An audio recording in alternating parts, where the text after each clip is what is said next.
American Freedom Radio. American Freedom Radio.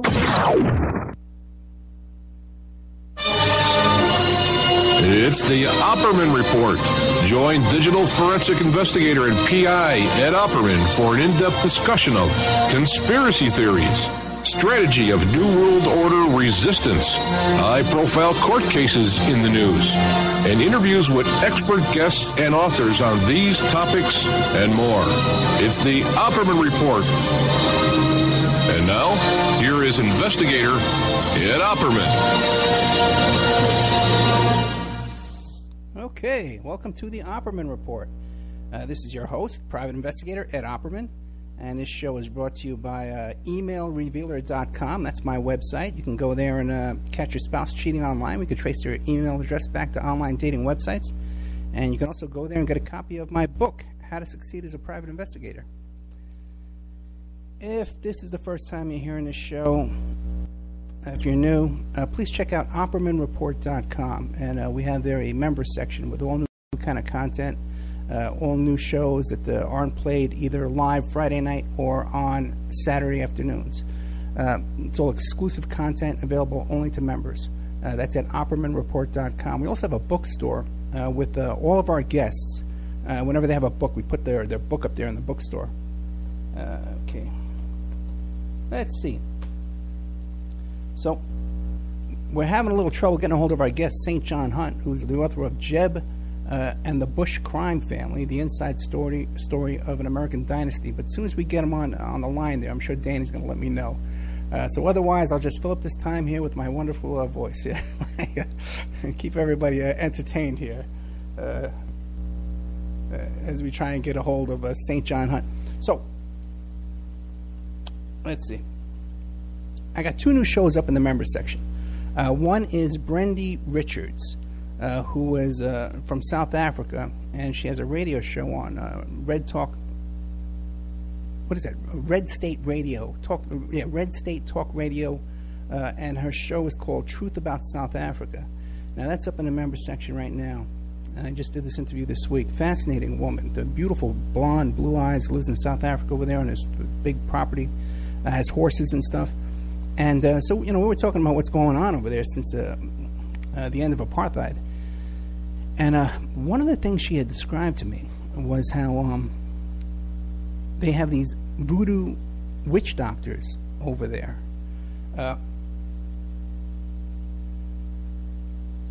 Who have been given honorary medical degrees by the government. So they're legitimized. They're just as much of a doctor as a regular doctor, that you would have here in the United States, okay, but over there.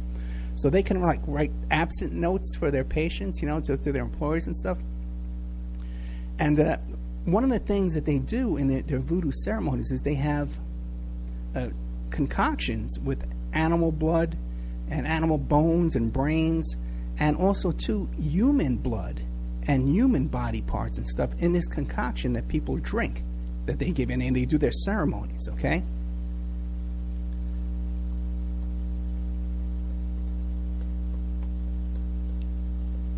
So I was trying to figure out,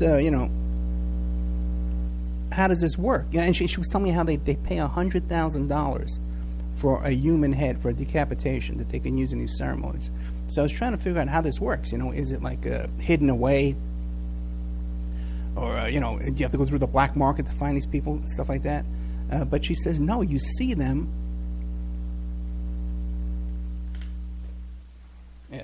No, she says, no, you see them walking down the street when she's driving to work. You can see them walking down the street, with their voodoo equipment and stuff.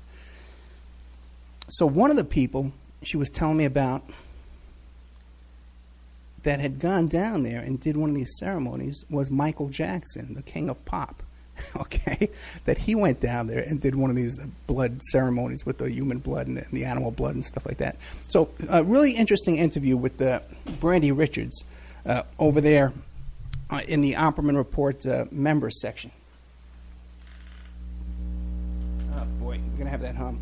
Okay. Oh, there you go. Okay. Another guest I had this week was Christopher Brennan, okay? And he wrote a book about the fall of the Arab Spring, from revolution to destruction. So now he's up in the members section too as well. Now, there was a lot of good stuff in there. And he discussed about how the whole Arab Spring that looked here in the media to be some kind of an organic uprising and revolution was actually controlled by obviously CIA interests. And this organization called the NED, I forget what the initials stand for, but and he laid out a very good case for this, which I agree with. Coincidentally, I don't know how many people are listening on American Freedom Radio are familiar with this story. I've told about my investigation into the Palin family, Sarah Palin and Todd Palin, but I've often mentioned during that when I described that investigation that I was infiltrated. My life was infiltrated by various people that I felt were intelligence agents. Okay, and not just, I had assumed that I would run across people, from the GOP, fixers, and, those kind of types. But I never bargained for running into agents from foreign governments trying to infiltrate into my life. And one of them was this woman, this Asian woman, who I believe was a part of the Chinese intelligence agency. And one of the reasons why I think so is because when I was sitting down talking to her, she totally, inserted herself into my life around the time I was right in the thick of this Sarah Palin investigation. And she contacted me, and one of the things she showed me was on her cell phone is that she had been in Egypt during the Arab Spring. And she showed me videos on her cell phone of her riding in a train, and people were shooting at the train. And I asked her, I says, well, what would make you go there to Egypt during this time of unrest? And her explanation to me was that it was because the tourists, the airfares were cheap, and the tourism, the hotels were cheap, and it was a good deal for tourists. And that's what she tried to pawn off on me, but I never believed that for a second. So we got into a lot of different stuff, and it kind of confirms a lot of things that I talk about all the time about General Wesley Clark, and how he describes the U.S. policy since the Clintons has been to destabilize the Mideast and create chaos and disruption over there. And that's a lot of stuff we got from our friend there, Christopher Brennan, author of Fall of the Arab Spring, From Revolution to Destruction. Let's see. Last night I had a guest on. I do a Friday night show, too, on another station. You can find all these shows in the archives for free. On Ed Opperman YouTube channel, or Spreaker.com, iHeartRadio, and all these places have archives. But if you just Google Opperman Report, you can pretty much find all my archives, and there's a bunch of them out there for free too. A lot of free shows we've done. We've done 2 previous shows with St. John Hunt, who is the son of the Watergate burglar, E. Howard Hunt. And as you may know, E. Howard Hunt has also made a deathbed-type confession on video, claiming that he was part of the team, the bench warmers, involved in the JFK assassination. So we've gone over that with E. Howard Hunt, with St. John Hunt a couple of times. I had him on twice. This would have been our 3rd time. Previously, we had another. Oh, hey, we got St. John. Hey, very good, very good. Danny, I love you. You're a great guy. Danny boy, I love you. St. John, are you there? I can't hear anybody. Is anybody there? Can you hear me? Hey, how are you, bro? You there? Yeah. Hey. Good, yes. Can you hear me? I hear you good. I hear you good. Good. Yeah, nice to be here. Thanks for having me on. Hey, no way, man. You know I love you. Let me ask you a question now. Is this the first interview you're doing about this new book? Yes, this is the first. Okay, great. I got a scoop here then, okay? Now, St. John Hunt, why don't you tell the audience about yourself? Who is St. John Hunt? Well, there's several St. John Hunts, but the one we're interviewing tonight, I would have to say, I'm probably mostly known as the eldest son of my infamous father, E. Howard Hunt, and the reason I became someone who interviewers would like to talk to. It's because of his deathbed confession, which happened around 2007. And it was important for me to bring this to the attention of the media and the public. And so I wrote a book called Bond of Secrecy. And then last year I had my second book published, which was about my mother, called Dorothy. And then since then I've met and been working with Roger Stone, who's quite a character, rather well-known himself. And we worked on a book about the Bush family. And so that's just breaking into the media at this very moment, called Jeb and the Bush Crime Family. It's available online now, and it'll hit the newsstands and the bookstores next week.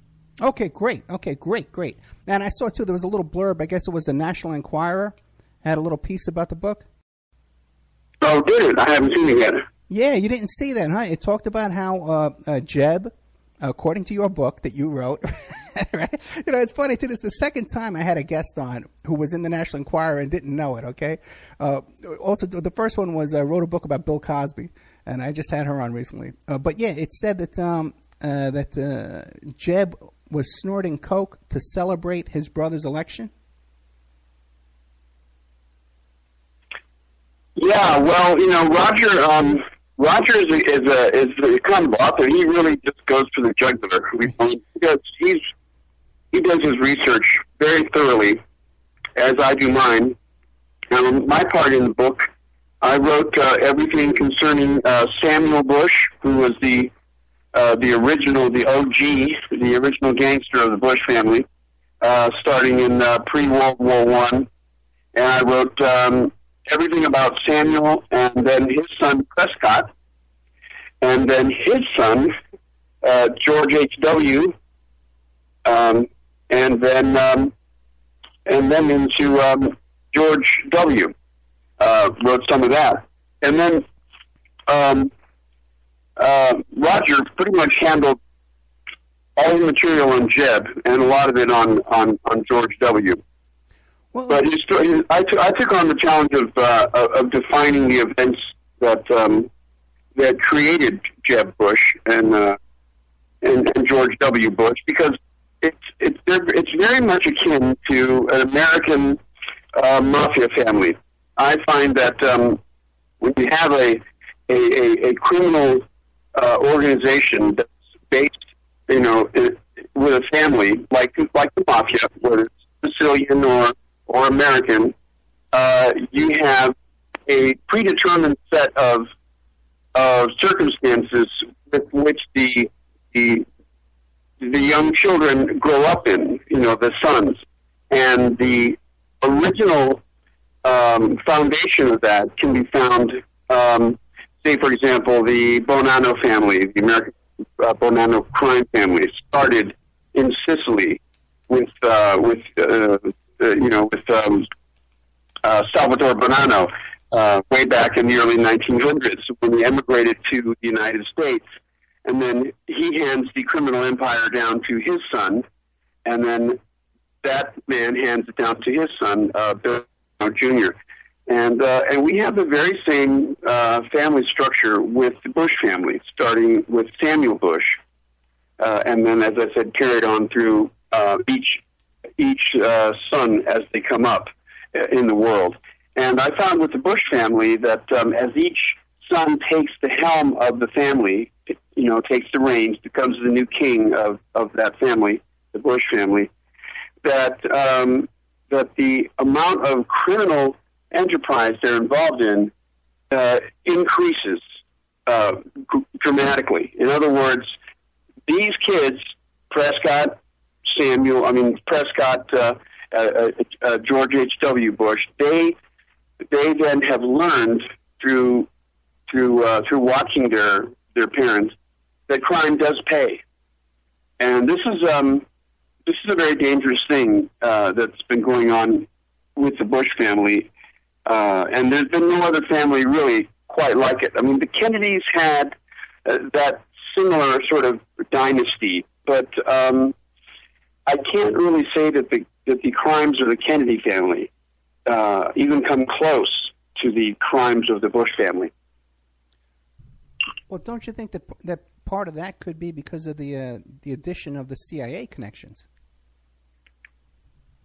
Certainly, absolutely.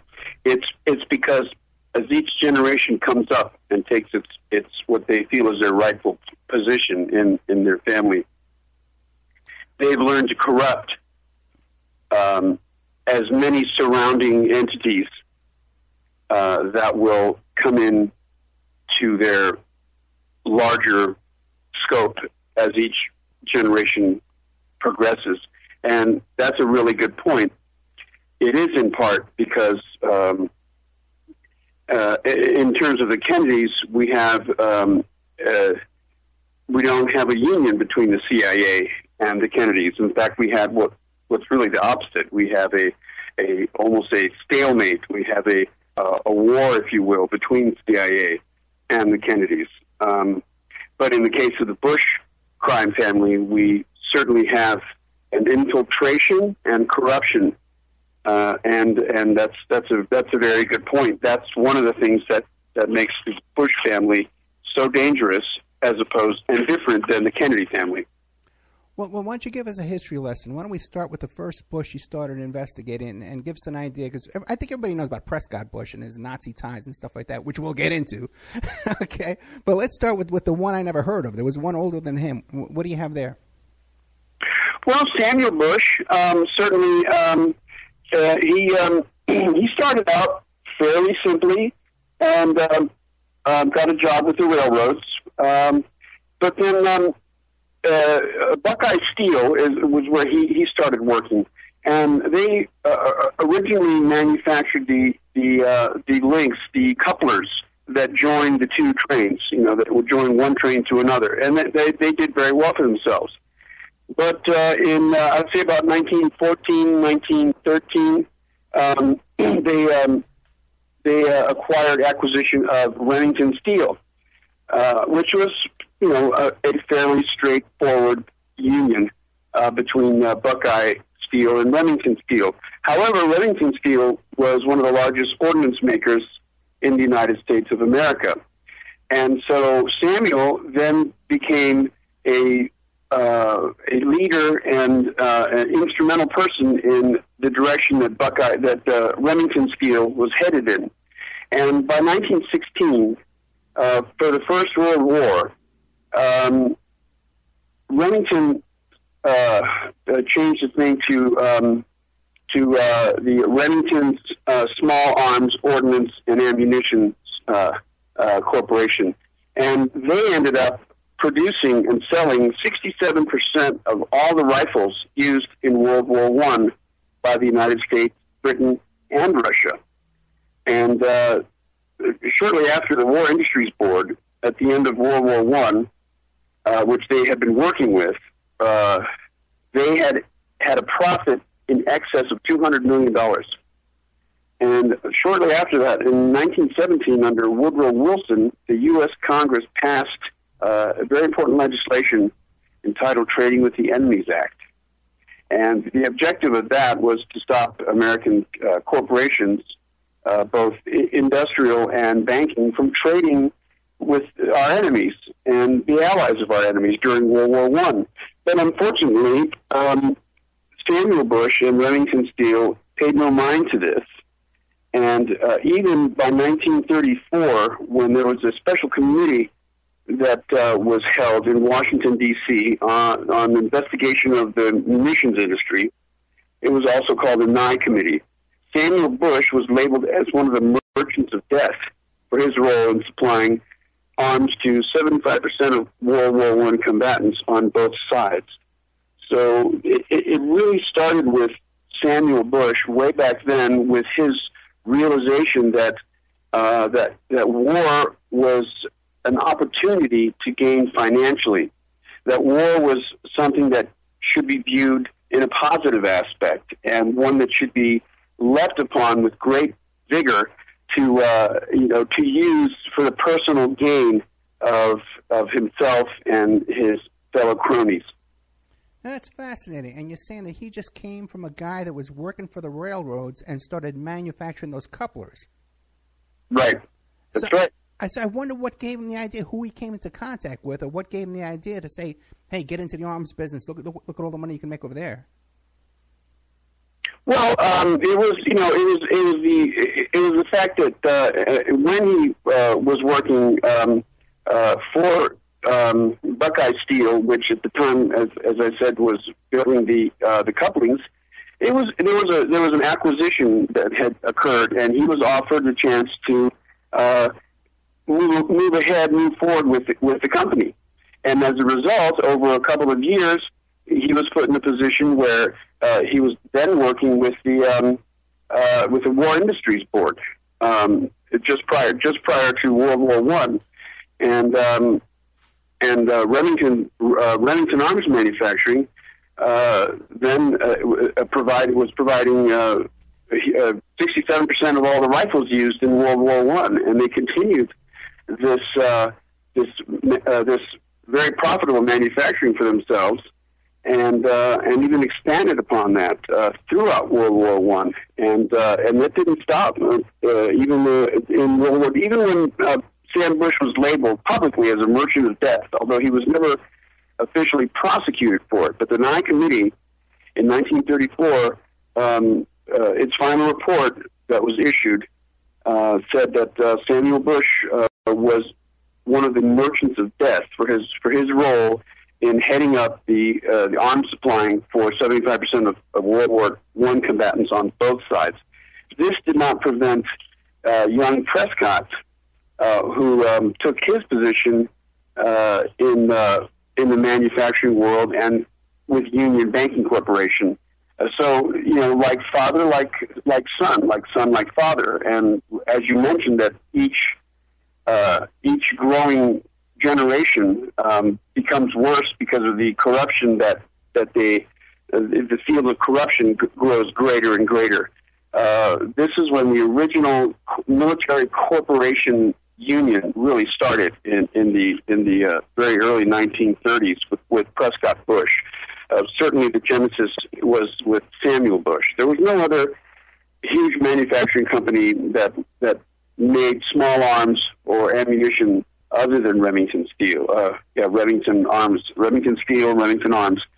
And this was the genesis of the military industrial corporation, which now is apparently what runs our entire country, I guess. So, this goes way back. So we have something it has its creation 1915, 1916, 100 years ago.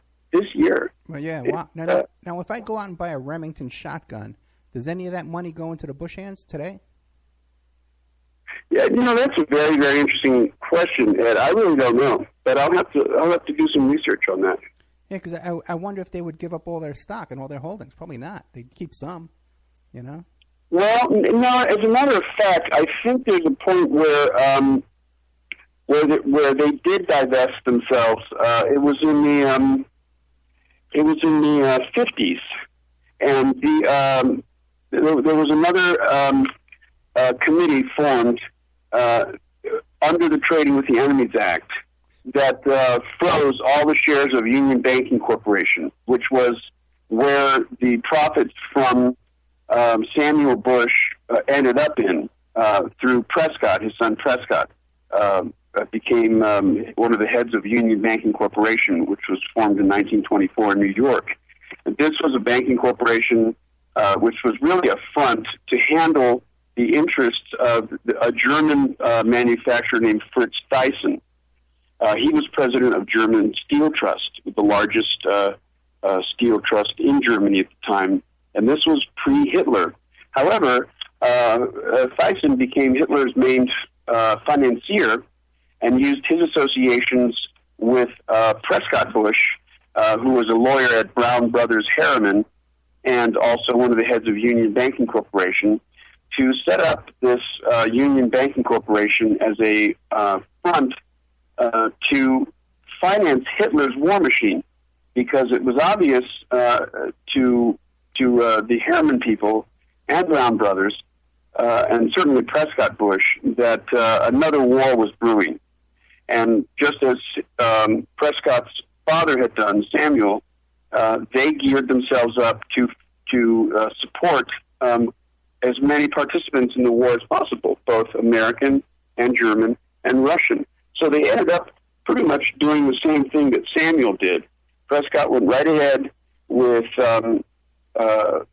funneling $7 million was paid in 1933 to Hitler, and prior to that, $10 million was transferred to Hitler through Union Banking Corporation. But to answer your question, yes, all the funds that were involved in that were frozen.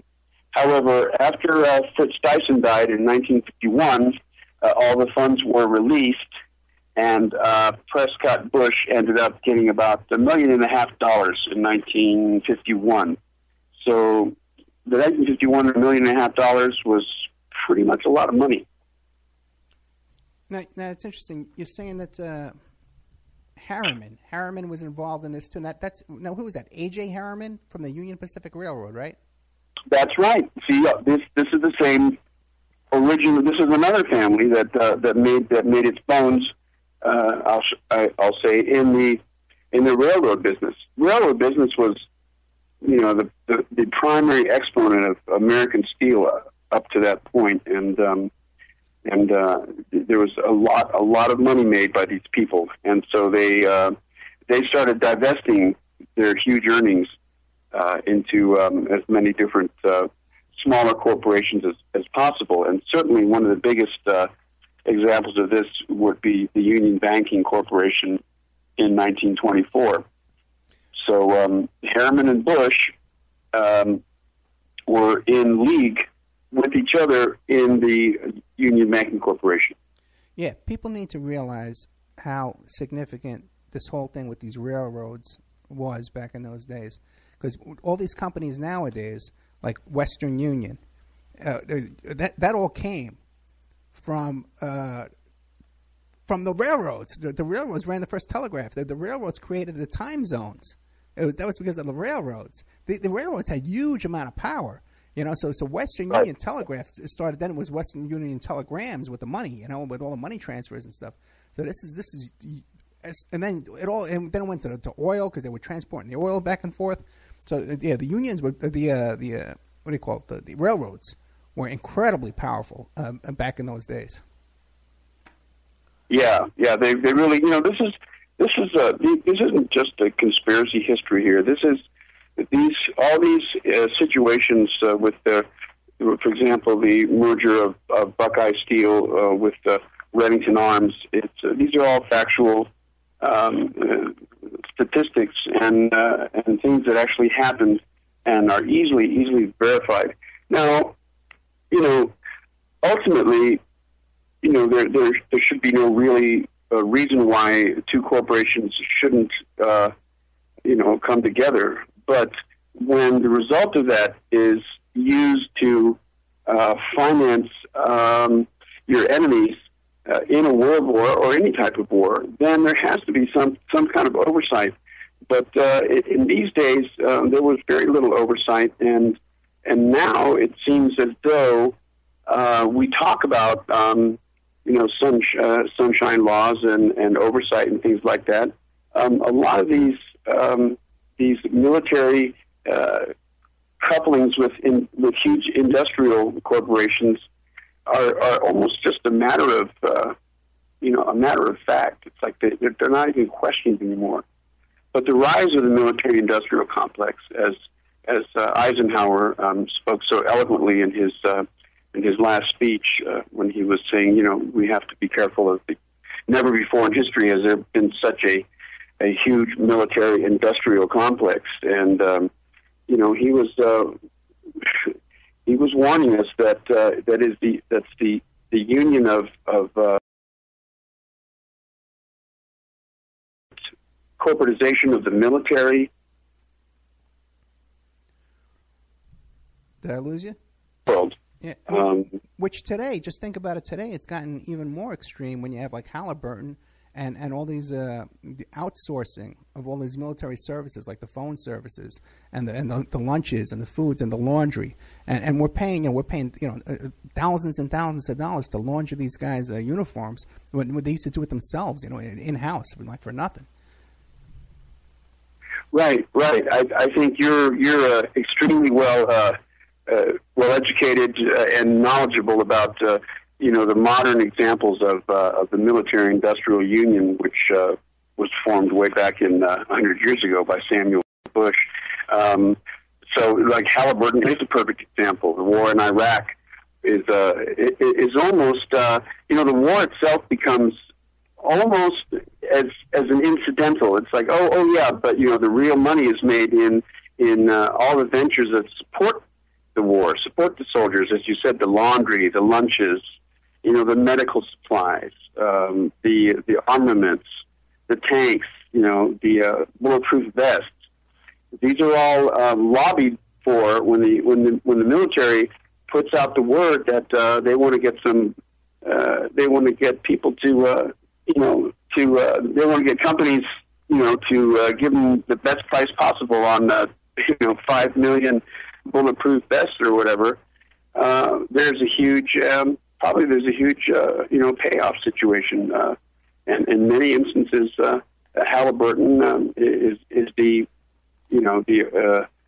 shadow corporation, which then owns and controls some of the smaller front corporations. But a lot of the money, modernly in modern times, is going to places like Halliburton. So we have a huge conflict of interest if one of Halliburton's chief CEOs, although officially resigned from Halliburton, his Secretary of State or head of the War Department or something. So this whole cronyism thing started way back then with Samuel Bush through Prescott Bush. Well, come on, St. John. You're starting to sound like Bernie Sanders. You're not alleging that these people are doing anything wrong, are you? No, I'm not at all. No, because I want to live a few more years. I don't want to be messed around with. No, Prescott Bush. This whole experience was very new to me. I mean, I'm only an author of 2 books, and they were very personal books, Bond of Secrecy and Dorothy. And I wrote them and only know about what I experienced firsthand in my life with my mother and my father. And for some bizarre reason, and I still can't really get my head around it, sometimes I just think, I stop and I go, wow, I mean, really, I was that person's son. I was that person's son. My dad was that person, and this is what happened. And I just sit there kind of like for a moment, like, really? Why was it me? Or, it had to be somebody, I guess. But so when Stone, I met him two years ago in the last November in Dallas when we both spoke at the JFK convention, their conference. I was, my hair already was up, a little bit because I was a little jealous of him. I had written about LBJ's involvement in the death of JFK in my book Bond of Secrecy, yet it got very little press coverage. And that was almost expected. But then along comes this person I never heard of that used to work with Richard Nixon named Roger Stone, and all of a sudden he's all over the news. He's on CBS, he's on Fox News, he's on, CNN, and I'm like, who the hell is this guy, and why the hell is he getting so much publicity? His book called The Man Who Killed Kennedy, LBJ and the Assassination of JFK, was getting huge amount of press and media attention. And I, quite honestly, and I told him this later, I said, well, I was a little bit riled up about that. So when I found out that he was one of the speakers at the conference in November, 2014, I was a little bit miffed, and I was sitting in the bar one evening at the conference in Dallas, and in walks Roger Stone, and he's across the room. I see him walking in the door, and I go, oh my God. Should I run? Should I hide? What the hell? What am I going to say to this guy? I'm freaking pissed, a little bit. He walks right up to me, and he goes, you're St. John Hunt, right? And I said, yeah. And he goes, and I said, and you are? And he goes, Roger Stone here. And I said, okay. He bought me a drink. We sat and talked, and, he's very charming, and everything just all the the stress and the tension just melted very, very quickly. Found out he lived in Fort Lauderdale. I live in Fort Lauderdale, and Roger and I become very fast and furious friends. We're like the brothers that neither of us ever had, and he offered me to come on board and write for him. So I put a lot of time into his Clinton's War on Women book, and he really likes my writing style. So then he said, how would you feel about working on a book about the Bush family? And I said, are you serious? And he goes, yes, your name will be right up front with mine, Roger Stone, St. John Hunt. And I said, I'd be delighted. I mean, Roger really reached out to me, and he basically, in some ways, saved my life in many ways. I had been working, and I was 59 at the time. I'd been working jockeying cars at the airport. And that's a very difficult job, very strenuous physically. And, I mean, you have to run to get the cars, you have to park them perfectly, and you have to run back. And 59 years old, I was worn out, but I kept doing it. That's the only job I had. And we're driving in his car one day in Fort Lauderdale. He goes, so what do you do for a living? Like, I'm a car jockey. And he just almost slammed on the brakes, and he's like, what? And I said, I'm a car jockey. And he goes, don't you know who you are? Don't you realize, that you shouldn't be working that kind of job? And I said, not really. So he gave me a job. I started writing for him, and then we got the Bush book done. And he was really happy with my writing style and the amount of research that I put into it, because I feel that I'm just not going to copy a footnote that somebody else wrote. I'm going to go further than that and deeper than that to find out what the source of the footnote is and beyond as often as I can. So he's, and I understand when you write a book, you have a responsibility. If you make accusations, whether it's about Clinton, Hillary Clinton, or Bill Clinton, whether he's a rapist or whatever, you better have your ducks sitting up right. And they better be totally in order. And these accusations you make, because Roger, to me, is just goes for the jugular. I mean, I don't know if you read any of the Clinton book that he wrote, but I had really Bob, serious. Have you or not? Yeah, I had Bob Morrow on the show, and I didn't. Oh, you did? Oh, good. Yeah, I didn't know you were involved in that book. Otherwise, I would have had you on instead. Because Bob. Well, I put about 20,000 words into that book, but they didn't use a lot of what I wrote, because my job for that book was to write about Hillary's financial misdeeds, her illegal fundraising and campaign issues, and really the story of how she started out in the Watergate era, working and then being fired for misappropriation of files and on through Whitewater and things like that. They didn't use a lot of that.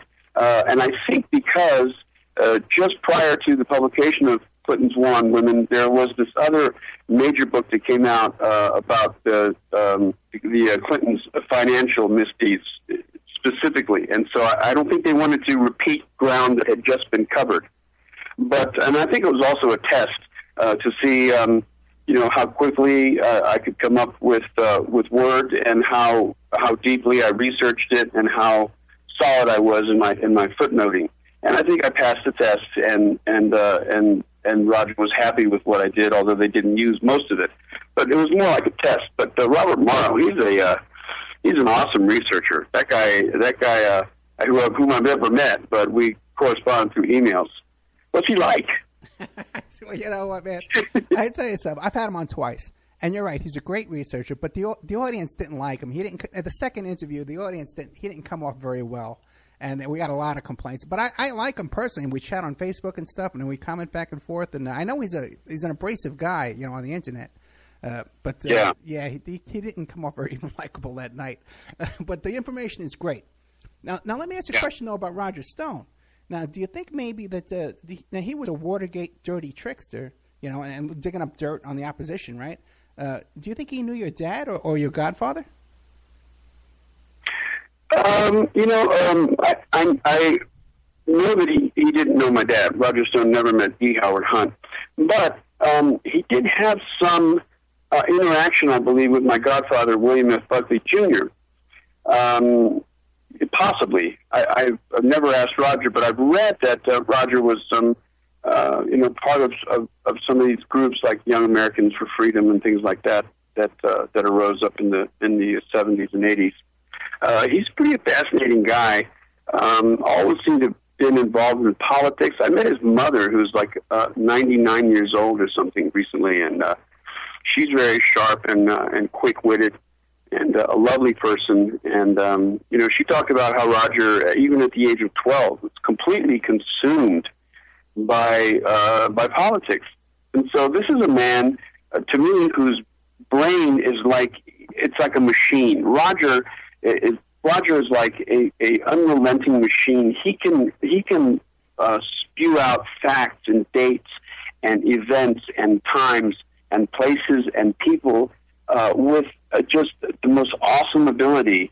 And this is because he's so single-mindedly invested in the things that he loves to talk about and to write about, and that's about politics, and specifically about corruption in politics. When Roger smells something that doesn't smell quite right, he'll go after it, and he will go after it with the diligence and the ferocity that I've rarely seen, and he just doesn't hold back any punches. And he, I don't know. I definitely don't have the same mindset as he does, but that's what makes Roger Stone Roger Stone, and makes me a slightly different person. Because for this Bush book, I never wrote anything that I wasn't particularly interested in. I mean, my two books were about my parents, and that's all I wrote.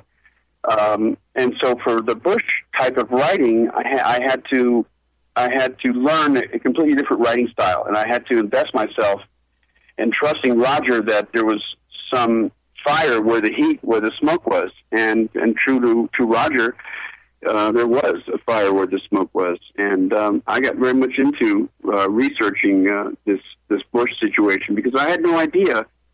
I just don't pay attention to conspiracy theories, whether Bush was involved in the Kennedy assassination. George H. Bush Sr. and I still don't believe that he was, but there's a lot of stuff on the internet that you have to be really careful. You just have to be really careful. And I mean, there was this whole thing that I researched quite deeply about the near coup d'état on Franklin Delano Roosevelt. And that Bush was part of this coup that was being engineered with against FDR to get him deposed and put another form of power in. And I just really found circumstantial evidence, but then deeper than that, I didn't find any actual evidence that Prescott Bush was involved in a near coup d'état against FDR. And this is something that's very favored on YouTube. Lots of YouTube documentaries on this coup d'état and how Prescott was involved. But I went back to the source, which came out of England, a researcher, and there's nothing really linking that. And I said that in my book, and I said to Roger, I said, this is not going to be something that maybe you want to hear, but in my opinion, this is baseless. This is something that goes beyond fact and starts blending into the sort of conspiracy type of thing where people who don't like the Bush family or don't like the Bush, don't like George Bush as a president or a CIA director or whatever, are throwing out because he was a banker and other bankers got together and tried to depose FDR and so forth and so on. But I found no validity in it, and I'm going to put that in my writing. I don't know if it's come out in the book. I've yet to see a final copy of this book, so I don't know what it looks like, to tell you the truth. It's kind of interesting in itself. You know what? I'm so happy to hear you say that because I think YouTube is one of the worst things out there, honestly, because there's so much crap put up on YouTube. And so many times, even like a couple, in the past couple of weeks even, I'm reporting on stuff that's going on up at that standoff in Oregon. People that I know personally, or the Sarah Palin case. It's stuff that I know firsthand, and then someone will say to me, "Oh, Ed, you don't watch this YouTube video." Oh yeah, watch the YouTube video. Yeah, and then you're going to go online and it was just an incredible statement that you're making this accusation or whatever, and go, oh yeah, my source, a caller calls in. Oh yeah, my source is a YouTube video. Right. I know, but there's a lot of that out there, man. But I want to ask you a couple questions. So now your full-time living right now is working for Roger Stone? Yes, it is. Okay, excellent. Now Roger Stone today is working unofficially, I guess. He's an advisor to Donald Trump. He's. Could you repeat that again? He officially what? Okay. He was previously Donald Trump's campaign manager. Then he resigned, and now he's unofficially an advisor. But he's a daily advisor. Am I correct? Yes, you are correct. He and Donald Trump have been close friends for probably over 20 years. Roger's been to the baptism of some of Donald Trump's children, and they go way back. They have Roger's. I asked him about Donald, what kind of guy he was, and very, very. As I probably should have already known, he's very much a man to himself. And Roger spent about I would say 6 to 8 weeks living up in New York. Very recently, when I was working on the Bush stuff, Roger was up in New York advising Donald Trump on various campaign issues and issues of how to present yourself and what facts are relevant and how you should behave and things like that. Pretty much giving like a charm school, but also an informative way that Trump could handle himself and what facts were pertinent. Because as I said, Roger's brain is like a machine about historical events, times, places, dates, and things like that. And I think they had their falling out. I believe, because as Roger told me, as soon as Donald gets in front of the camera, all bets are off. Everything that Roger schooled Donald in just went out the window, and Donald just becomes Donald. He just says the things he says, and he does what he does.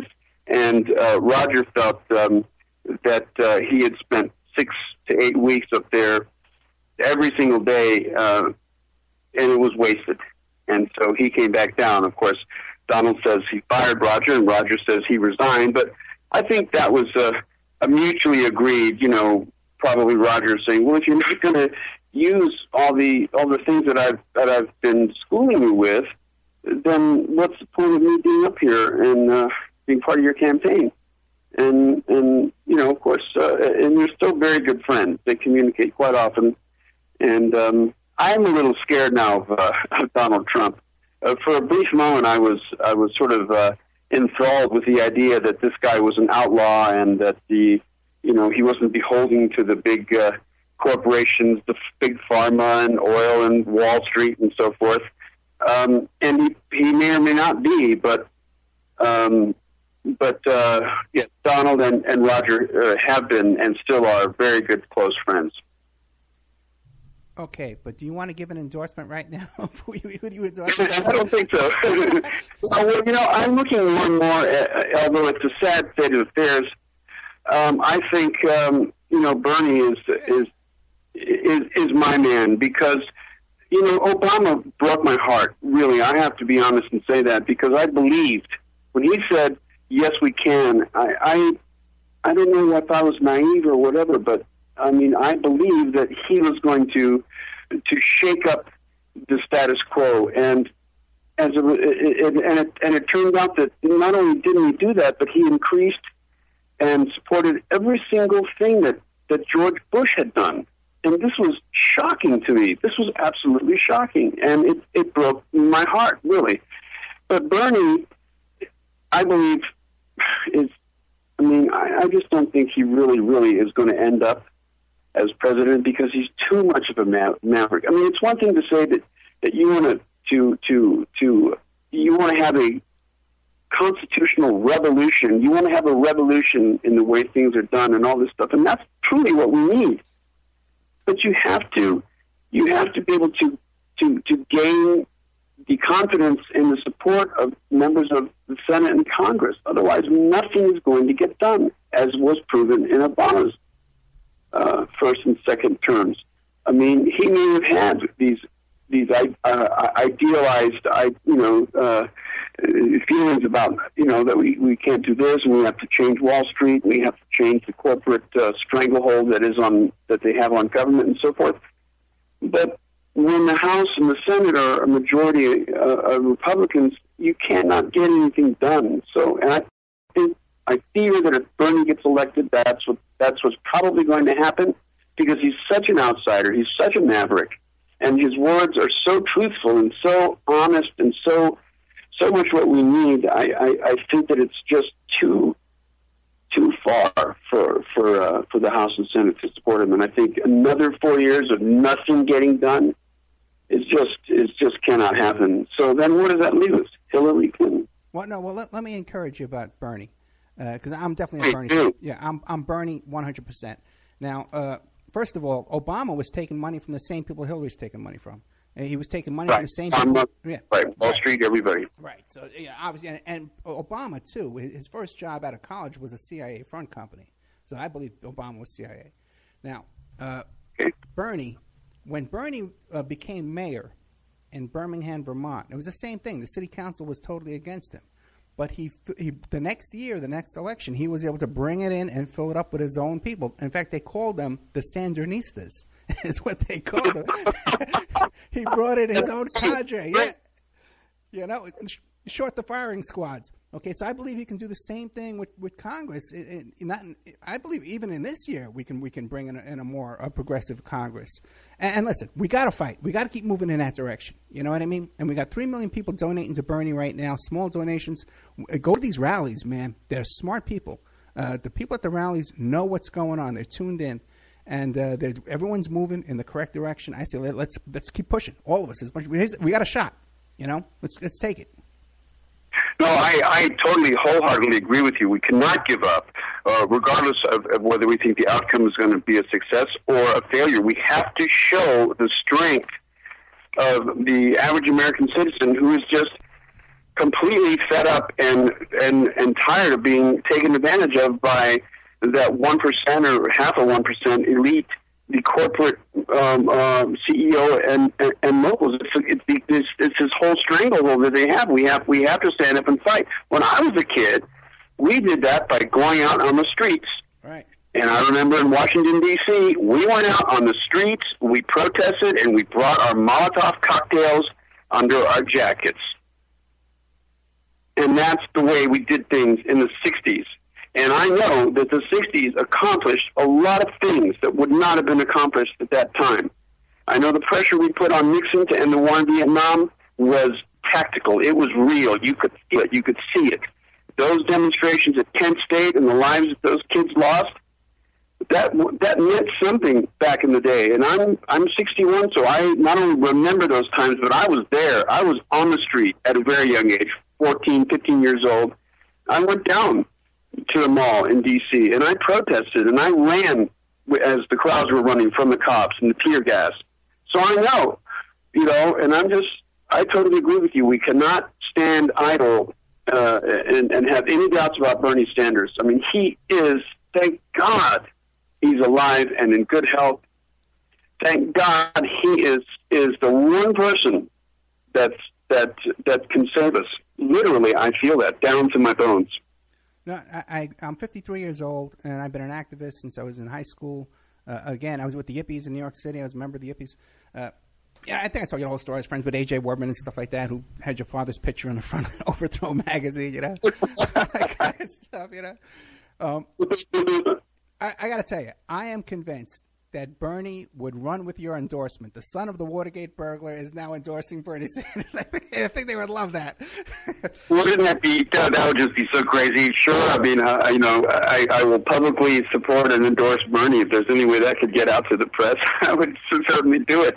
I was really pleased with Suzanne Sarandon, who publicly endorsed Bernie. And I just wish all these other rich rock and roll stars and all these movie stars that are supposed to be so liberal and so leftist, I don't hear anybody coming out and supporting Bernie. I don't see any concerts being arranged that the money would go to the Bernie Sanders campaign.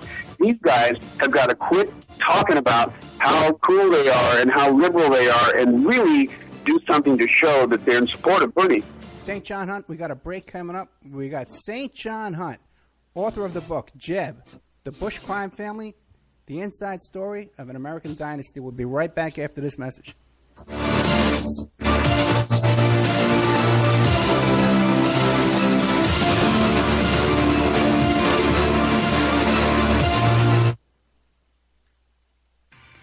All right, cool. Yeah, hey, man, I got Bernie coming on the show. Bernie Sanders? Yes. When? Well, before February 20th. Oh, awesome. Yeah. So I'm going to have to tape it, but I'm going to get at least a good 15, 20 minutes with him. Oh, that'd be awesome. Yeah. Okay, I better run to the bathroom. All right.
All right, Ed, we're getting ready to come back.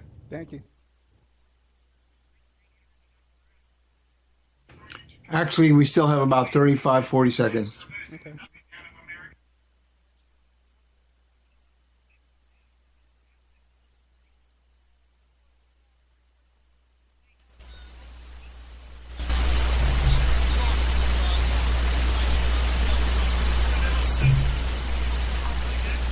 Not fun, is it? Oh, they created a fantastic alternative media source during an era of bad, manipulative, and infiltrated mainstream and alternative media shows and scam. Okay, well, apart and free education, free information, free podium for broadcast activists to speak from, exposing commonplace corruption, helping vulnerable people without a voice, bringing light to important information nobody else does, and creating a fantastic commercial-free alternative media source in a sea of bad, manipulative, mainstream and alternative media shills and scum. What has American Freedom Radio ever done for us? Donate to American Freedom Radio today. No rules, no rules, no taboo topics, no fear of doom, We are American Freedom Radio, American Freedom Radio. It's the Opperman Report. Join digital forensic investigator and PI Ed Opperman for an in-depth discussion of conspiracy theories, strategy of New World Order resistance, high-profile court cases in the news, and interviews with expert guests and authors on these topics and more. It's the Opperman Report. And now, here is investigator Ed Opperman.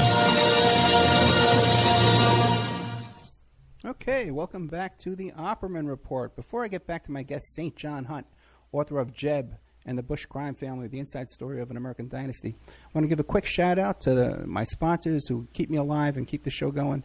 PacificWestBamboo.com, if you have any kind of bamboo needs. She ships nationwide. New World Mexican Women, which is a Mexican collective of Mexican jewelry makers down in Mexico, and they wrote a book and stuff like that. Really cool people. New World Mexican Women. You have to Google that. Then there's MichiganMushrooms.net. A really cool guy, Chris, up in Michigan. He digs for mushrooms. He goes hunting for mushrooms. You could buy mushrooms from him. Makes this chaga tea that you could drink out of the mushrooms. It's really cool. We sent some to May Pang, John Lennon's ex-girlfriend.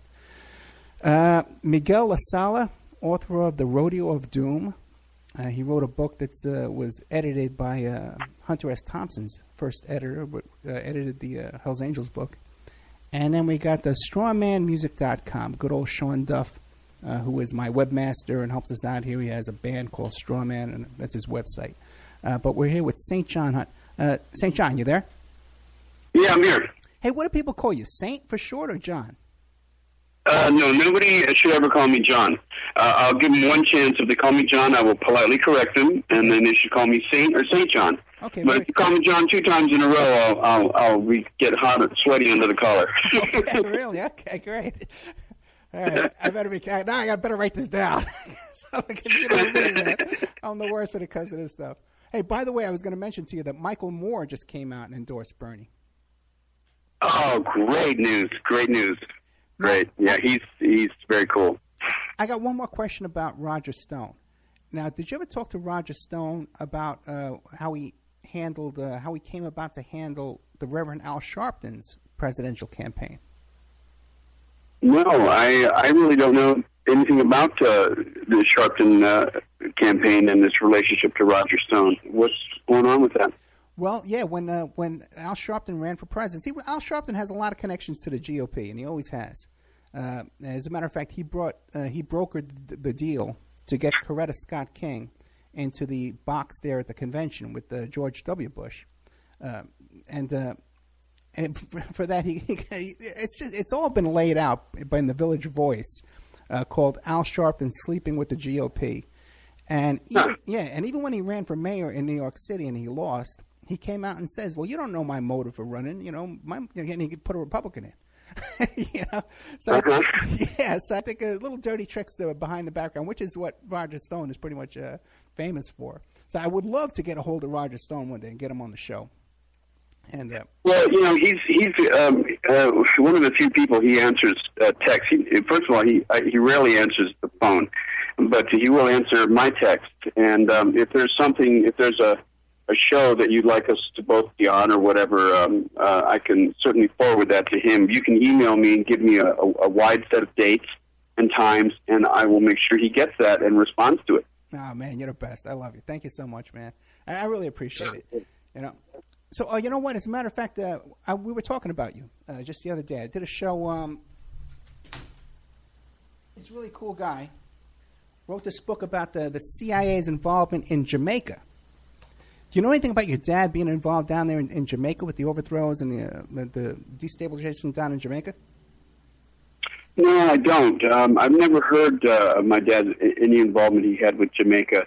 But, as I continue researching, because I think eventually I'm going to write a biography of my father, one that expands hugely on just the Kennedy and the Bay of Pigs things, because there's stuff I'm finding out. At these JFK conferences, it's a wonderful opportunity for me to meet some of the most preeminent researchers, like Peter Dale Scott, Barr McClellan, Ed Tatro, Ed Haslam. These guys have spent their entire lives researching CIA and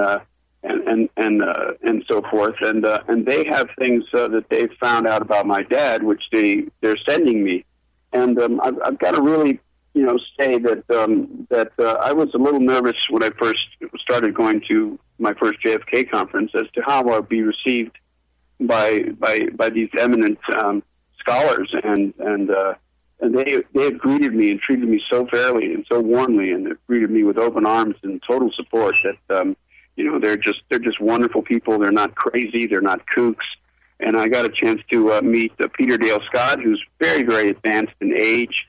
I mean, he must be 90 if he's anything right now. And we sat and had a long, slow breakfast together. And he's given his life. He's a professor at UC Berkeley, but he's donated his entire life and research to finding out things about the CIA, and he had a lot of interesting things to say about my father, especially during his OSS time in China, in OSS Attachment 202 in China, and the origins of the drug trade that started at that time. And he said, and was my father's involvement in that, and I had never heard anything about that. So, these guys know what they're talking about, and if my father had something to do with Jamaica, then I'm sure it can be validated somewhere.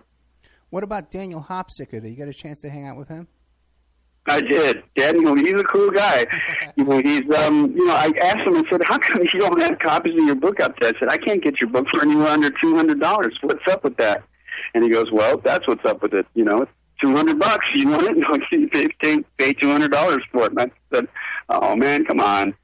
He goes, no, that's just the way it is. I keep it rare so I can maximize its profit. And I don't feel that way about that knowledge in books should be taken to that extreme. I would rather sell mine for a nickel if more people would buy it and learn the truth about certain things. But he's a very mentally rich individual who's done tremendous amount of research on Barry Seal and certainly the drug connections at Mina with Clinton and all that. I was just talking to somebody a couple of days ago about how this whole persecution of Bill Clinton for his sexual misgivings was just nothing other than a smokescreen for what really should have been investigated was his knowledge and approval of the Mina drug fights, and that was the real story. The cover story, the smokescreen, the misdirection was his sexual dalliances that he was involved with so many people when they should have been focusing on his criminal investments in Mina as Attorney General and later as governor. It just kind of dawned on me, like, oh my God, that's why they were going after him for the sex scandals, because they were using that to deflect the attention from what really should have been investigated. What he really should have been held accountable for was his support of the Bush, run through Oliver North, the Mina drug situation there.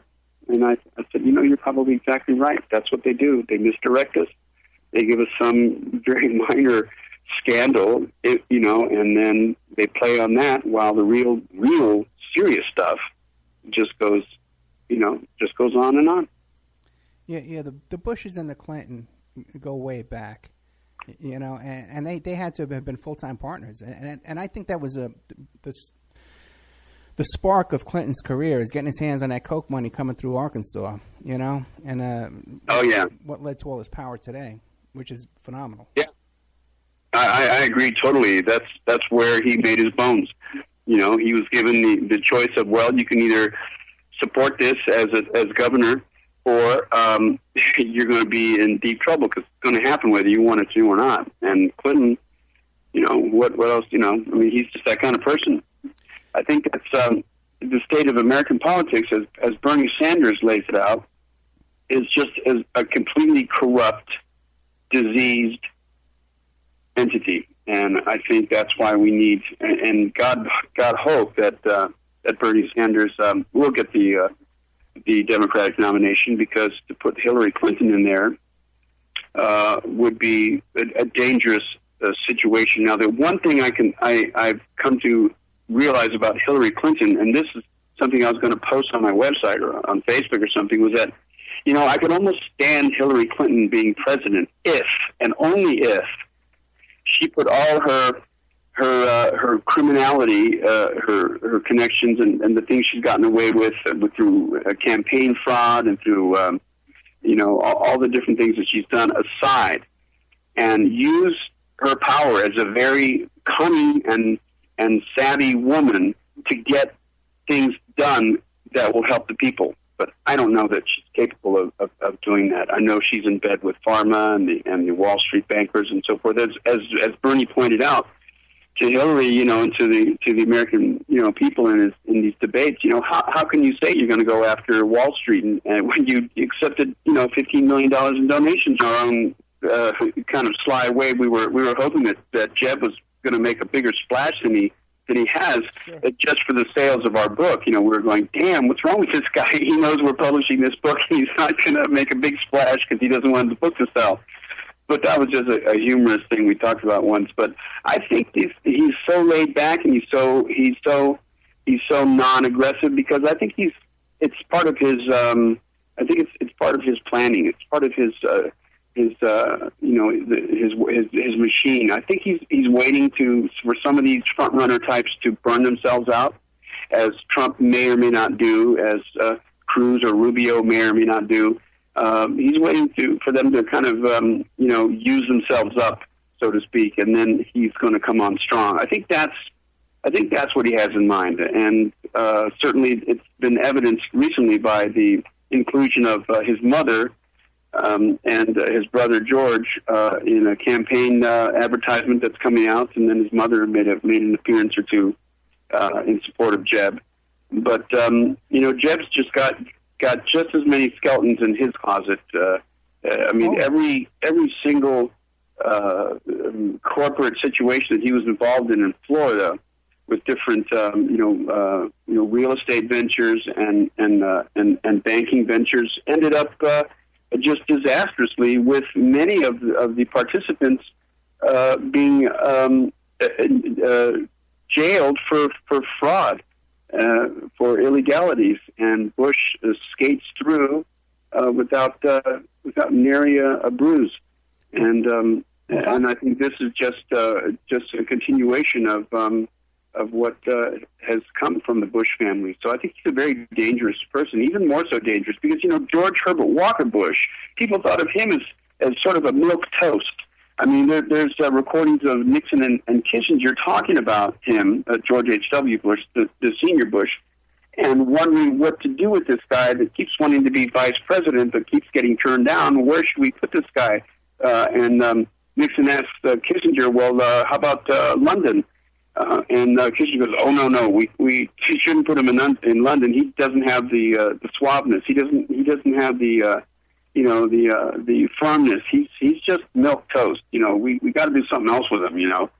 And I think this is a caricature, a misdirection of caricature type that Bush supports, that Bush Senior supported, because as long as you think of him as a sort of George, the junior Bush was more imbecilic. The senior Bush was more of a weak, milk toast type person. But this guy became vice president, and really under Reagan, who probably slept through half of his term, was calling the shots. And while Reagan was sleeping or half awake or whatever, George Herbert Walker Bush was running amok, and this is the personality trait that he hid behind, this milquetoast sort of weakling, and then George W. Bush, he had this facade of being sort of an imbecile. Oh, that guy can't be in power. He can't have caused all these things. You better forget about that. If the image is one of being an imbecile, you bet that he's using that as a screen to hide behind. Much as though my father's, when he was caught by Watergate and things, a bungling third-rate burglar and all this stuff. I think that was an important image to put out, because the CIA did not want E. Howard Hunt's true persona to come out. And his true persona was he was a trenches on the front lines, and his other foot in the offices of the president and of the director of CIA. This was a guy that could wear a three-piece suit in the evening, but had changed from a pair of war khakis in the morning. Visiting the Cuban exile commandos he was training in Honduras and Guatemala and so forth. Hey, so I think there's something to be said about Jeb Bush and his seemingly sort of weak persona that's being put out. I mean, his mother came on and she sold, and she said, "Oh, he's the sweetest, he's the gentlest, he's this and that." Yeah, well, watch out for cobra snakes, people, because this guy is no dummy. Well, Hopsicker said that Jeb Bush personally went to the police station that possibly had criminal records about the pilots, on the 9/11 pilots, that were trained down there in Florida. And he went to that police station and he took all the police records out of there and he loaded them onto a military plane that took off to Washington, D.C. I think that's true. I've heard that. Yeah, well, I believe Hopsicker. I don't think the guy would ever lie. No. He's very careful. He's very, very careful about what he says. That's for sure. Hopsicker. He is very, very careful. Yeah, I believe he's been sued so many times. But let me ask you a quick question here. Now, speaking of Cuban exiles and ex-Castro people, Orlando Bosch and Luis Posada Carriles. You familiar with those names? Yes, I am. I am familiar with those names. They were part of Operation 40 that my father had a hand in picking and training. These were Cuban anti-Castro Cubans that were recruited for Operation 40, which was an assassination team trained by the CIA. Among others, there was Chichi Quintero, Rafael Chichi Quintero, Luis Posada, Orlando Bosch, as you said, Roland Masferrer, Eugenio Martinez, Felix Rodriguez, Virgilio Gonzalez, Bernard Barco, Frank Sturgis, David Morales, Ted Shackley, Barry Steele, Porter Goss, Antonio Veciana. These guys, Carlos Bringuier and William Seymour, these guys are cold-blooded CIA-trained assassins, and they have been an influential part of American history since the late 1950s and going all the way through the 70s and the 80s. Felix Rodriguez, for example, rose up from Operation 40 to become influential in the Vietnam War in that horrible secret project that they did. Was that called Operation Phoenix? Phoenix Program. Phoenix Program. Yeah. Right, exactly. Where they went and murdered the inhabitants of whole villages and put these little cards on them in order to frighten the citizens and peasants in Vietnam. I mean, these are seriously dangerous psychopaths. And what was your question about those names? Well, I do recognize them. Yeah, my guest last week, Casey Gain, who wrote this book about the CIA in Jamaica, mentioned these two guys, Luis Posada Carriles and Orlando Bosch, and also too that Jeb Bush pardoned one of these guys. No, he didn't pardon him. Jeb Bush made a holiday after Luis Posada. Did you know that? Wow. Yeah. I didn't know that. There's a Luis Posada Day in Florida. Oh my God! Well, since I live here, I'll make a note of trying to figure out when it is because I want to, Yeah, that's crazy. Yeah, so that's why I thought when these names came up, I thought maybe that your dad was down in Jamaica too, as well, because there was a lot of CIA activity down in Jamaica. Well, he could have been. I'm finding out more and more things about my dad, and he was all over the place. Like, for example, when we moved to Madrid, Spain in 1965, I was just 11 years old, just turned 11, and I had found out recently that he had retired in 1965 from the CIA. Now, this was his first, quote, retirement. This was a false retirement that he also did in 1970 when he supposedly retired from CIA and joined the Nixon White House. But in 1965, this was after the disgrace of the Bay of Pigs and after the Kennedy assassination, he retired from CIA temporarily, but not officially, and went to Madrid, Spain. Well, I wondered why the hell we were in Spain, and I found out that he was in Spain pursuing the assassination attempts on Fidel Castro, Raul Castro, and Che Guevara. And not only that, but he met apparently with Corsican underworld hitman Lucien Sartí, who was according to my father, the shooter on the grassy knoll. Now, I don't know if he met with Sartí to bring him the payoff money or to enlist him in further assassination attempts, but I have found out that he met with Sartí in Madrid, and that he was that my father was there to continue the assassination attempts, even though these were illegal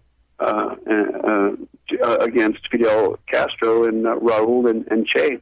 And of course, we know that Felix Rodriguez, one of the Operation 40 assassins, who was very close to my father and a family friend, I met Felix several times, ended up, chasing Che through the Bolivian jungles in South America and capturing him. And then when the moment came when he was going to murder Che, he placed a call to CIA headquarters and spoke with somebody, perhaps my father, who then directed him to allow the Bolivian police to pull the trigger rather than a CIA agent pulling the trigger, just because it was a way they could,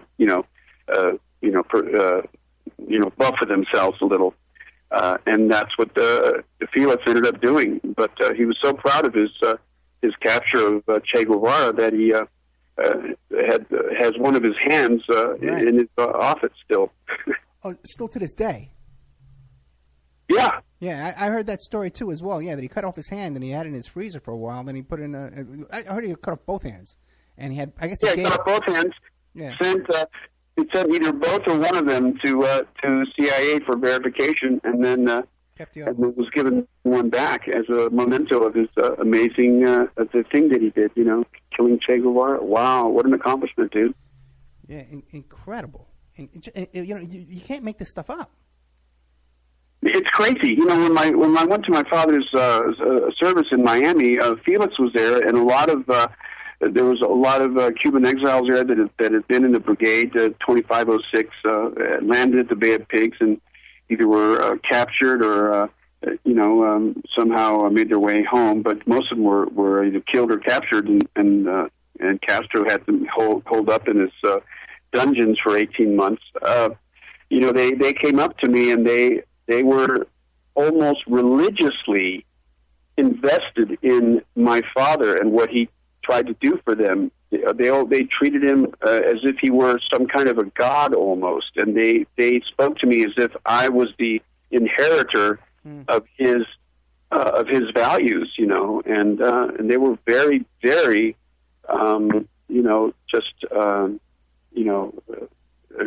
I don't know what the word is. I mean, but it's almost like the Kennedy dynasty, JFK Jr., everybody expected him to jump into politics and to carry on the the image of Camelot and so forth. And this is something that I've been researching, and I think Roger and I are going to be working on a book about JFK Jr. and his life and his death, especially his death.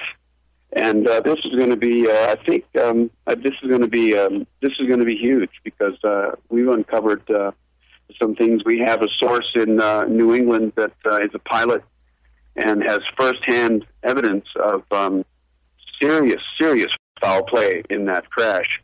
And we've joined forces, and we're now vetting things out and researching. I've been writing about JFK Jr.'s life story, so I think in 6 months' time we're going to have a serious book about that. I hope so. Okay, yeah, I might be able to put you in touch with some guys who were involved in the search for the debris, NYPD scuba cops and stuff. Yeah, we'll talk about that. Please. Hey, let me back to the Bushes, okay? To the history of the Bushes. What about Barbara Bush? Barbara Bush. Now, her mother was this woman. I think her name was Pierce, Pauline Pierce, I believe. And she had a relationship with Aleister Crowley. Did you look into that? Barbara Bush's mother had a relationship with Aleister Crowley? No, I didn't come across any information about that, but then I didn't specifically look for that. I'm going to jot that down and look into that. Is that what you found that's true? Yeah. Yes. There's no doubt that her mother went and stayed with Aleister Crowley at his house, and then came back pregnant after that. Was pregnant shortly after her return, and then gave birth to Barbara Bush. The implication here is, yeah. And if you look at the pictures of Crowley and Barbara Bush, the resemblance is really very, very striking. You know, there's no DNA test that we could do, but the fact that her mother was in a relationship with Crowley, there's letters, there's documentation, there's no doubt about that. Yeah, that would be a good. What's the mother's name? The mother's name was Pierce. Pierce. Because I researched a little bit about Aleister Crowley. You know, he wasn't really such a bad guy. He was much more than a what they call a Satanist. He was an adventurer, an explorer, a mountain climber, a poet, an author, a drug fiend for sure. Yeah. And certainly his motto of "Do what thou wilt." And harm no one is something that I'm in support of. I mean, I think that he was way ahead of his time in terms of his usage of drugs to expand his consciousness, to enhance his sexual self, and also to be somewhat of a rebel, of a person of notoriety that pretty much did things his own way. These accusations of child offerings and baby killings and stuff, that's all bullshit. No, he said, he describes the best human sacrifice would be a child of 8 years old. Right, he described the best ones, but he didn't infer that he actually did that. Well, no, but, you know, anyway. Well, we're a little off the subject. I definitely don't know. Yeah, that's interesting about Barbara Bush's mother, though. I'll look into that. That's interesting. Oh, yeah, there's a ton of stuff. So, but we kind of left off around Prescott Bush. Now, who was the next one after that? Was George W. Bush? Yeah, George H.W. Bush, yeah. Right. Yeah, okay, right. George H.W. Bush. Now, what did you dig up on him? Right, Poppy. I wonder how you got that name. Yeah, one thing about Poppy's father, Prescott, was that Prescott was deeply involved in, besides the support of the Nazis and his the fact that he was in charge of the industry section of the Auschwitz death camp. Those things all came up, and they're verifiable and easily validated. But his son, G.H.W. Poppy, sort of like picked up the threads that Prescott had started and continued on with him. And one of them was his support of the eugenics movement. Oh, my God.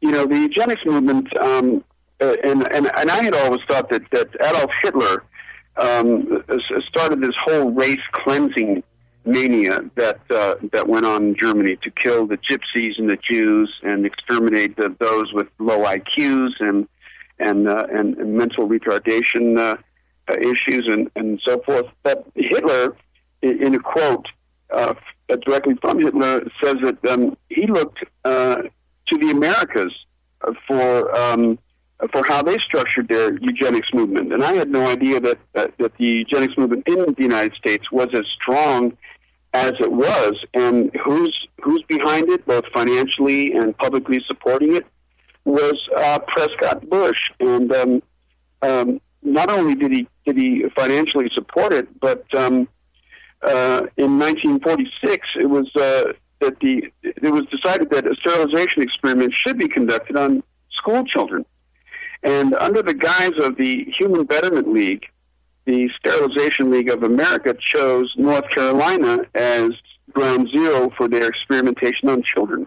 And it was determined that all the children enrolled in the school district of Winston-Salem, North Carolina, were given a special intelligence test. And this is all under Poppy's father, Prescott, his financial and tactical support. Those children that scored below the mark of 70 as the IQ were then cut open and surgically sterilized. And this happened to 1,000 children in North Carolina. What year was this? This is 1946. Oh my God! I never heard this. Yeah, this is an insane thing that was sweeping through America. This eugenics movement to cleanse, America from its exposure to Europe and to persons of lesser qualifications. Anybody that had dirty blood, they called it. But Poppy Bush inherited and continued his interest and his support of the eugenics movement. And he worked hand in hand with that woman that founded the what turned out to be Planned Parenthood. Yes. Yeah. And this is something that once it was known that G.H.W. Bush was in support of, he started trying to distance himself from that. But there are many quotes that are in the book detailing Poppy's support of the eugenics movement and how we have to cleanse the blood. So this is a very fascist kind of orientation. Another proof of what happens, when a son is raised under the tutelage of his father, and certainly Poppy's. There was only two people of notoriety that didn't remember where they were on the day of JFK's assassination. One was my father, and the other was Poppy Bush, who, again and again seemed not to be able to remember where he was on that day. And it turns out, through Barbara Bush's letters, it turns out that he may have very well been in Dallas in that morning. I know that he was speaking in a city very close to Dallas, and that can be verified and identified. But that the fact that he may have been in Dallas, it seems to make sense, especially since the accusations have been fielded that he was involved with the CIA, not only in 1963, but even prior to that, when he was head of Zapata Oil, and they had the oil rigs out in the ocean in and around Cuba in the Caribbean. He had used his oil rigs as places that the exiled Cubans could gather and train in some way or another. He had this whole connection with oil, of course, from Texas and also in the Caribbean, and the fact that there's evidence of FBI memos naming George Bush as being in Dallas on the 21st and the morning of the 22nd. That later on he said, well, they said that was another George Bush, and there was another George Bush, but he was such a low level. I mean, he wasn't even actually a CIA agent. He was someone that was working on the fringes of CIA as the economist or a secretary of somebody. I'm not sure, but there's certainly a lot of links linking Poppy Bush to the JFK assassination, especially since one of his close friends was George de Morton's child, who was a close friend to Lee Harvey Oswald. And George de Morton's child had written letters pleading with Poppy Bush to help him, as he felt he was being targeted and tailed, and his phones were being bugged, and please help him get through this. And Poppy would write back, I'll see what I can do, but just hold tight or whatever. And in public, Poppy disowned his relationship with George de Mohrenschildt, and of course, de Mohrenschildt reached out to him one last time before either committing suicide, just prior to his subpoenaed testimony for the Church or Rockefeller commissions. I don't know which one it was, Church or the Rockefeller, but he either committed suicide with a shotgun or he was murdered, as were many other persons of that in that time that were about to testify, like Sam Giancana, the godfather of the Chicago mob, George Mohrenschildt, and several others that were due to testify. So this was a house cleaning of sorts, and Bush was right in the middle of knowing a lot of these people, and certainly when in the case of Barry Seal, who had his phone number in his wallet at the time of his murder, it's been alleged and probably true that not only did he know George H.W. Bush, because that Bush was the primary moving force and the primary person that had to green light these drug trips from Latin America into the United States. And H.W. Bush's number one guy, number one and number two guys were Oliver North and Felix Rodriguez. Of course, Felix we talked about being a member of Operation 40 back in the days of the Cuba situation, but Barry Seal was also part of Operation 40 in that he was one of the pilots that supported the whole Operation 40 movement to assassinate foreign leaders, and then later came into the position of being the main pilot for bringing in drugs from Latin America into the United States in Mena, Arkansas. And eventually he was murdered because he was about to be testified. He had problems with the IRS, and he sent a memo a phone call to George H.W. Bush begging him to pull the IRS off his back because he had and he was threatening Bush that he had information. He had films of Jeb and George W. Bush snorting cocaine in a plane that was in the Mena, the landing strips in Mena, that he had set up cameras, and these cameras inadvertently had caught two of his sons doing the drug deal and snorting cocaine at the airport. And, of course, right after that, he was murdered brutally, and it was blamed on the Colombian cartels. But the guys that were arrested for it claimed that they were directed to do it by an American military, a young man who's an American military person. And this person was Oliver North. And Oliver North worked for George H.W. Bush. Amazing. It's amazing how many people today will think that Oliver North is a good guy. You know, oh my God, I know. We actually left the church. Me and my daughter were at a church, and the pastor, it was a new church we just started going in, the pastor of the church started saying, I just met Oliver North. He was in town speaking. I was going to go to the event, too, and get my picture taken with Oliver North. I was going to sneak in there. Okay? I just, wink at the camera, you know? But what do you call it? But the pastor of the church went to this thing and met Oliver North and was saying, oh, he's the greatest guy. What an American hero. And we were right by the exit, too. And we said, we should just get up and leave here, man. But we left that church. That was the last time we ever went there. Oh, my God. You know, people just don't know that Bush was CIA director for less than 2 years, just a little over a year.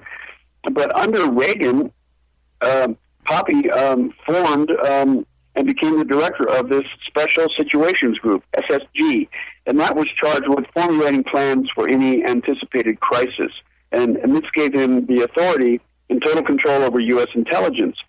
Poppy was director of SSG, and it was he appointed Oliver North as his main points guy. And in December of '83, Poppy Bush and Oliver North flew to El Salvador to meet with the Army officers. And from January till March '84, the CIA, on approval from Poppy Bush, began launching coastal raids on Nicaragua, culminating in the mining of the Nicaraguan harbors. And under the Bolin Act, Bolin II, that was passed, this was completely illegal. Bolin I, Bolin II, and Bolin III Acts specifically detailed the illegality of financing the Contras. And, this is just one of many things that Poppy was involved in. And as we spoke earlier, from Samuel to Prescott to Poppy, each new Bush engages in grosser and more far-reaching criminal activities because nobody ever seems to get caught. I mean, Oliver North was the fall guy for the Iran-Contra stuff, but Bush was the one directing him to do the things that he did. And he never gets, all he has to say is, I was out of the loop.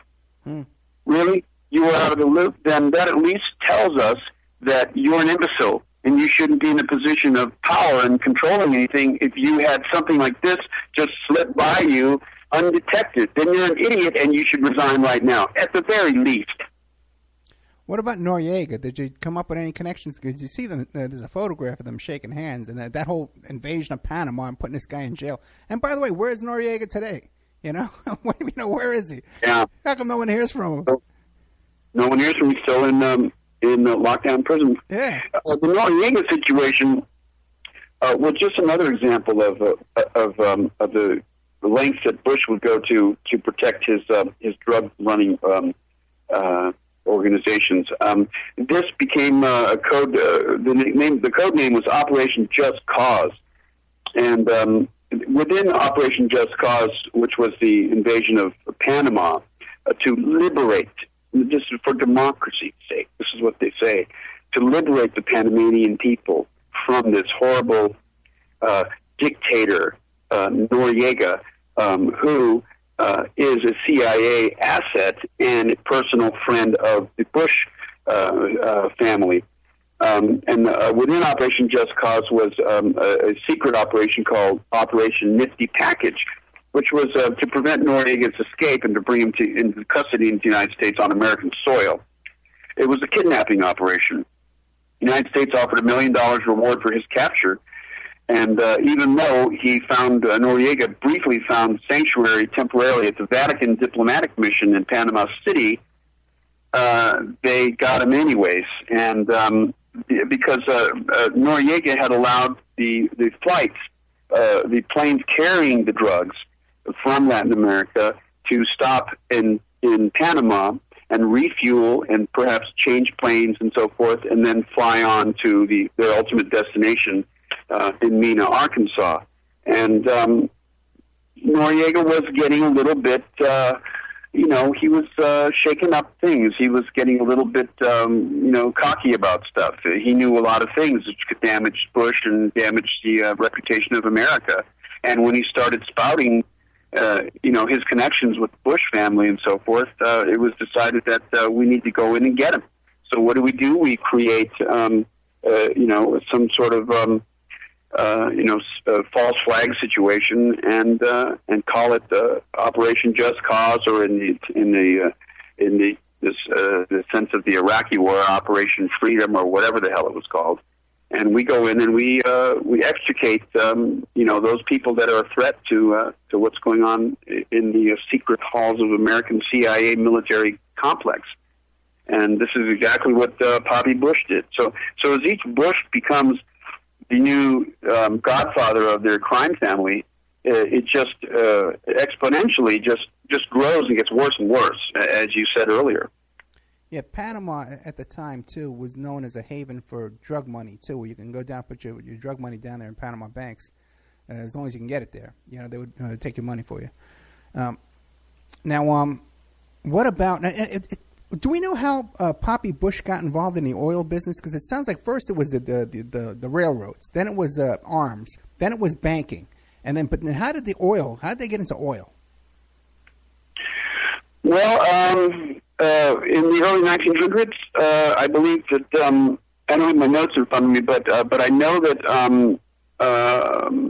Prescott got involved in the oil business, not deeply, but when his son came along, there was a movement where oil was found in Texas and in other southern areas of the country, and he was he either bought into it or was given some connections. Poppy has this story of like riding around in his car and trying to get a job with his little family that was growing, but Right. He soon found that he was invested in oil, and started a few companies on his own. One of which was called Zapata Oil, and I think you actually may be able to recount more details than I can without my notes. I didn't know how many areas we were going to get into. Tell me what it was. No, then let's move on then. Okay, now what about Poppy Bush and Carlyle Group, which seems to be that same pattern where he was involved in business with the Bin Laden family in this investment group and his arms conglomerate, the Carlyle Group. Did you find anything about that? Yeah, that's in the book. I found that he used the Saudis to in part to finance the different wars that he was pursuing, such as the invasion of Panama and Grenada and things like that. I think he used they financially supported him in these ventures, and not only that, but it was just a way of ensuring that the United States would always have a hand in the oil coming out of Saudi Arabia. But there's probably a whole chapter in the Bush book about that.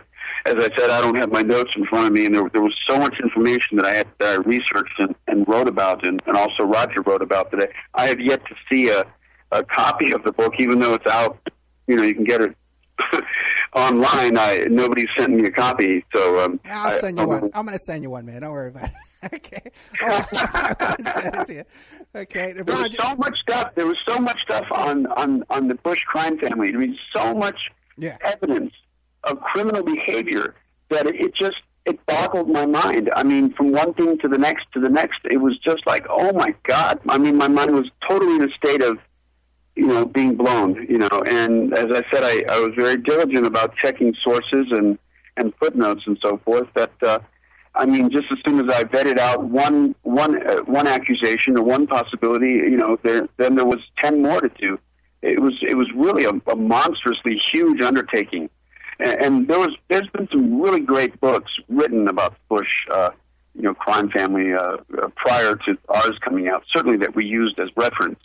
But for some reason, people don't remember those things, or they don't read them. I don't know what's wrong with the American. You tell me what's wrong with the American people, that they don't realize these things. I mean, these are our leaders, our presidential leaders.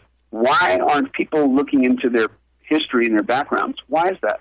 A good question, and I often say too, how come the press isn't shouting out these questions when they're at the press conferences? We know why. We know why the press isn't invested in digging out the truth. It's because they're just another corporate entity that since 1965, 66, when my father was put in charge of a brand new arm of the CIA called the domestic. What was it called? Some sort of domestic branch. And my father was charged with recruiting journalists, media personnel, persons that worked in the editorial areas of magazines, newspapers, television shows, journalists, writers, authors, journal investigators, and so forth. He was charged with recruiting as many persons that had influence in American media as possible. And ever since that, because my father was a prolific author, right? He had 88 books published in his lifetime, 2 of which were autobiographies, so 86 books published. Now, he was given that charter for this new domestic operation, which should be illegal anyways, because the CIA is not chartered to work domestically. But nevertheless, it was this taking over of the media and the press and the newspapers and the reporters. And their idea was that we must always spin the truth to show the CIA in a good light, and that's exactly what they went after. It's And Operation it was Mockingbird. only the Rockefeller and Church, commissions, the investigation inquiries into CIA activities, that it was discovered that the CIA had in its payroll over 200 journalists, editors, CEOs, etc., of different media types in their pocket. And that was because what my father did for CIA. Operation Mockingbird. That's it. Thank you so much. Yeah, Operation Mockingbird. That was what it was called. Okay, you got to look up a guy named Tom Secker. Okay, Tom Secker, and he's doing some fascinating work right now. In fact, I just was a guest on his show. In fact, no, he was a guest on my show, and I've been a guest on his show too.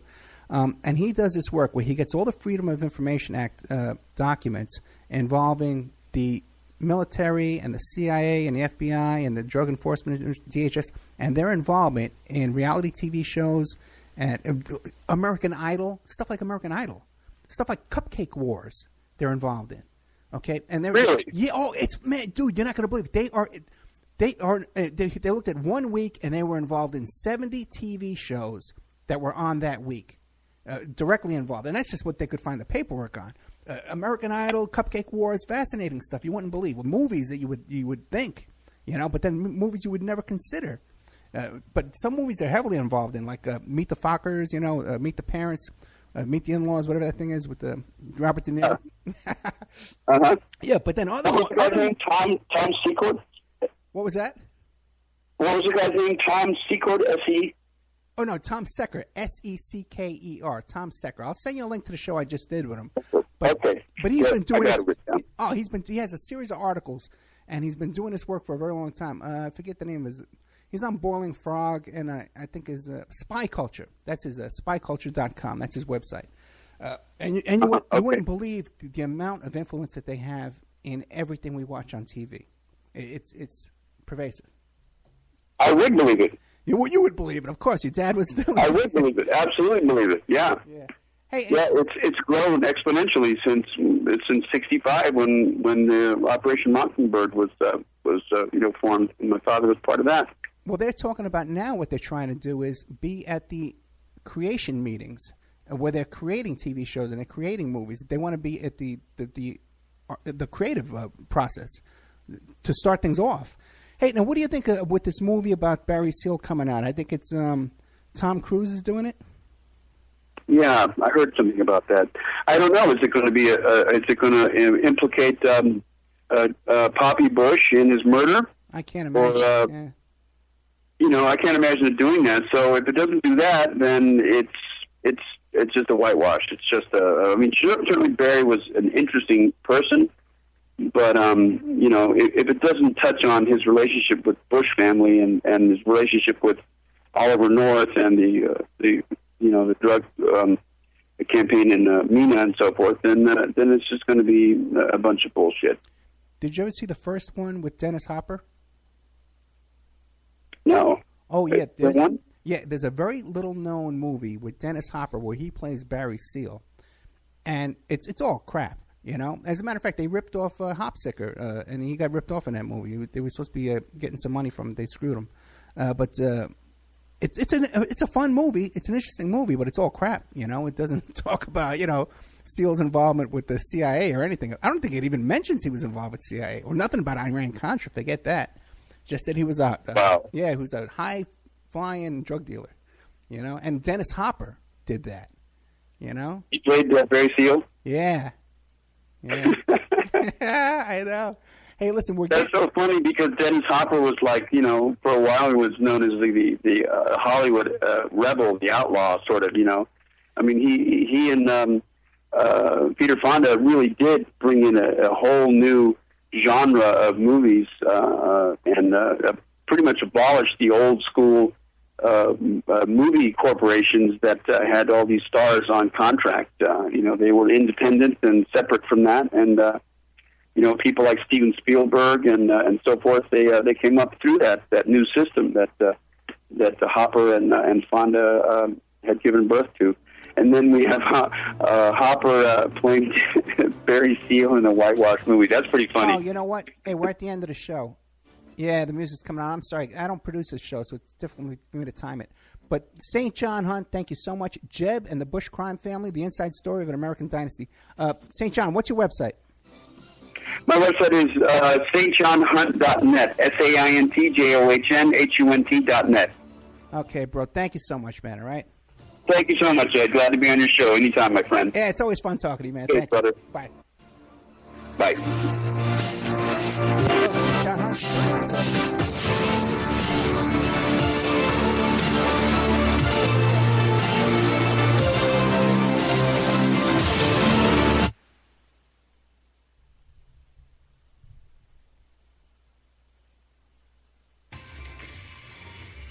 Hey, good show. Thank you, Danny. I'm sorry I cut you off there at the end. You paused, so I thought you were done. No, I got to get my timing straight, okay? Because I was just... Yeah. If you sign off with, if I'm used to it, and a lot of people just sign off with, say, well, we'll see you again next week, then I know to end to fade them. If there's a pause, sometimes I think they're done, and so I'll go ahead and pull them down and put the slider up. I mean, it doesn't sound bad because I pulled you down at a good spot after you said goodbye, but... Well, cool deal. Yeah. So now I know, I got to write that down. It's like 5 minutes before the close, right? 5 minutes. Before It's we have 4.5 minutes of commercials before the next show starts. So gotcha. Yeah. All right. All right. Great show. Thank you. I'll get the bio over to you. Okay. Appreciate it. Talk to you soon. Good night. Okay, there we go. That was our show with St. John Hunt, one of my favorite guests. I got to tell you, I really like the guy. Bernie supporter, just like myself. So let's see what's coming up. You know what? I don't have a guest coming up for next week that I know, but I got a couple of shows taped in the can that I could always put on. I'm taping a show with this guy Monday night who has all this information about voter fraud in Iowa. So look forward to that. I'll be taping with him. I don't know if it'll be an hour, 2 hours, or what. Maybe we'll go to the member section and still feeling all this stuff out. Things are kind of hectic now because I have to do 2 shows a week. So I'm kind of scrambling about trying to, and then I have to still fill up the member section as well. So a lot of scrambling going about here. But we have a whole, people contact me now to get on the show. So I'm not worried about not having guests. And we have our whole backlog there. By the way, too, I just want to say again, too, I want to thank QK, who notified me last night about the death of Cisco Street Love. Okay, Cisco Street Love is a real friend of the show, a great researcher, wonderful guy, so polite and kind in every possible way, man. You know, some guests are difficult and stuff like that, but Cisco Street Love was always ready to go, you know, whenever we needed him. If I needed a fill-in guy, he'd be there for us. So God bless you, Cisco, wherever you are. I'm sure you're in a good place. Because you worked like a saint here on earth. I'm sure you're a saint in heaven right now.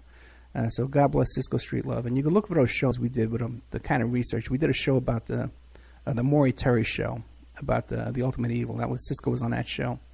And then we did 2 shows about the Atlanta Child Killers. And then we did a show about Malcolm X with John Potash was on that show as well. So Cisco's a great guy, and I love him. And, he was a great asset to this show. Definitely, and even off the air, too. He was part of this little group of researchers that we had. We would all trade information back and forth. And he's gone, but not forgotten. And we'll try and keep his name alive here as much as we can. So in the future, we're going to be doing I'll put all those shows together and on a playlist on YouTube and try and maybe reach out to some people who did shows with them and if they want to say some good words for him. All right, guys. I love you all. I'll see you next week. Same time, same channel. Good night.